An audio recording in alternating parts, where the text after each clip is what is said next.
Hey guys, this is DeRo, Dwayne De Rosario, and you're listening to Vibe 105. Vibe Talks. Vibe Talks. More than just music. Hey everybody, this is Giancarlo Aulino reporting for Vibe 105 with a Sports Vibe Talk segment where we're going to be talking about soccer today and some off-the-field academy stuff, the grassroots level here in Canada. To help me out, I'm happy to be joined by my guest. He is an all-time leading scorer for the Canadian men's national team. He's a former MLS MVP, MLS Cup Champion. He's Dwayne De Rosario. How you doing, Dwayne? I'm good, man. Good morning. How you doing? Oh, I'm doing great. Dwayne, first things first, you got a new book come out. It's called DeRo, My Life. Athletes sometimes they get a little hesitant about writing a book. So what factored into your decision to want to write a book about your life story? Yeah, I mean, I think it came at a good time. Obviously, the synergy between me and Brendan Dunlap and him really approached me with the idea and the concept of, have you ever thought about, documenting your story and your journey? And funny thing was, at that time, I started to try to attempt to write my book on my own. I think I got to one page, and then I'm like, man, this is harder than I thought it was. So it was like perfect timing and came together. And when I started to tell my story, started to write the book, it was just like I was enjoying it. I was going through all these things through battles through my mind, and because I've always been very private in my personal life. I've only spoke about football topics. I never spoke about personal things. So it was really a unique situation, an opportunity for me to really express and be very candid and open and upfront with my journey. And as I mentioned, as I started to go in further in depth in some of my life experiences, I realizing it was actually, I was releasing a lot of stuff and it was feeling good. So that's how you got my life. Yeah, and it's a book a lot of fans, I'm sure they're going to go to. You're a legend of TFC, legend of the Canadian men's national program.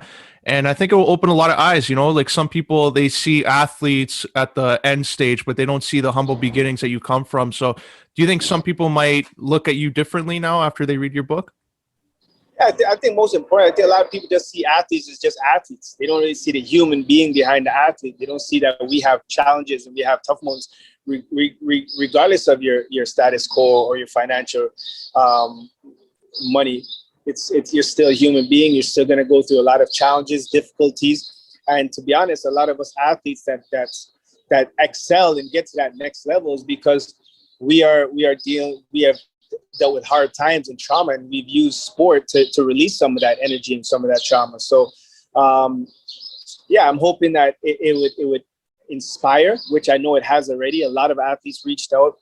A lot of artists reached out as well and said, man, you inspired me to start working on my book and writing my story.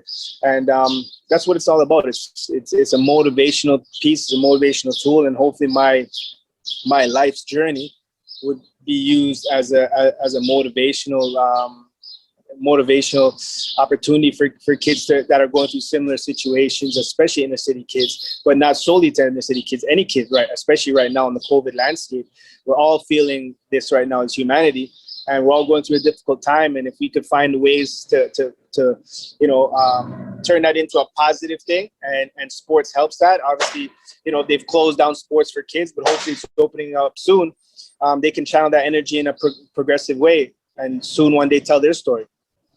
Yeah, and speaking of just other athletes reaching out and other athletes being a part of this, your forward was written by Lennox Lewis, former heavyweight champ there. So what was that relationship like? Like, did you go to him and ask him to write this forward, or how did that all come about? Yeah, for sure, 100%.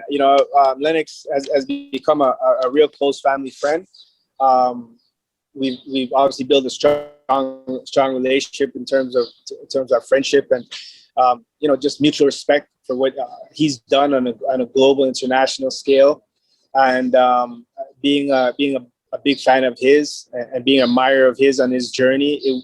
It's very similar, his journey, and as I mentioned, it's why he's the undisputed heavyweight champion of the world, is because of his journey. And to have someone of that caliber and someone of that, I like to say, weight class, contribute to the forward of my book is a huge blessing, and one that I'm very, very proud and honored to have, like I said, a guy of his caliber contribute to this book.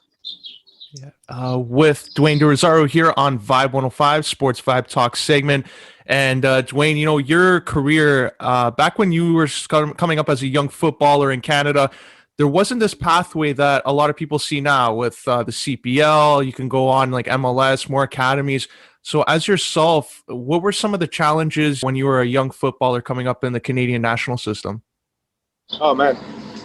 We don't have enough time to go through all the challenges, but you've definitely mentioned the pathway. Just the pathway. I'll just stick to the pathway. There was no pathway for us. National team was provincial program, and then you'd have to go to like Vancouver to if you want to get to that next level. For months, there obviously, like I mentioned, there was no TFC. There was no pro soccer at all in Toronto. Toronto Lynx was around, and they did a fantastic job of trying to create that environment at Varsity Stadium, the infamous Varsity Stadium. But there was no real pathway if you want to make a living and you want to make a career out of this in Toronto. So we had no choice but to go to Europe and go somewhere else to seek that stability through soccer. And if you want to make a living or you want to develop and grow in the sport, it was very, very limited. So it's great to see now. It's amazing to see how much it's grown. It's amazing to see how much emphasis and development has gone around this sport, because now kids have something that's tangible in their own backyard that they can strive and look forward to. And just even speaking on that, like Canada now, they're going to get that World Cup in 2026. A lot of eyeballs are going to be coming here in North America, and maybe some European academies, more of them will start coming in. We saw Atletico Madrid now come in the CPL with Ottawa, but do you think now this will probably lead to an improvement in the academy system here in Canada? 100%. It's going to lead to it's going to hopefully inject the game to the next level. In all levels. I mean, we're still a very hockey-driven media sports industry, and even curling gets more attention than soccer being a sport, which is fine. I'm never going to knock that, but soccer is still last to be mentioned, still on the back burner, and World Cup the whole world and most importantly Canada will see what this game is truly and really like. You're going to get a sense of the passion and the fans that are going to support it. But in saying that, I'm still very disappointed that a place like Vancouver's pulled out, Montreal is potentially might pull out, and this is not good, especially for those communities that has pro soccer in it, and they're not hosting World Cup games. It's something I just don't understand. It's something that I don't get, but thankfully Toronto, Ontario is hosting some games, and we're gonna get to see the full spectacle of what a World Cup truly is at its essence, at its core, in our backyard. So it's fantastic. Yeah, a couple final questions here with Dwayne De Rosario here on Vibe 105. Dwayne, you're just bringing up there like the Canadian national program, and hopefully they'll start to get some more exposure. You were a part of some great moments there, leading scorer for the national team and that Gold Cup back in 2000. What were some of your memories coming into the national program, and who are some of the veterans that maybe took you under their wing and helped you become the pro that you were? I've always said, and I've stuck to it, man. My greatest accomplishment is representing your national team. That's the ultimate goal. There's nothing more prouder than any athlete's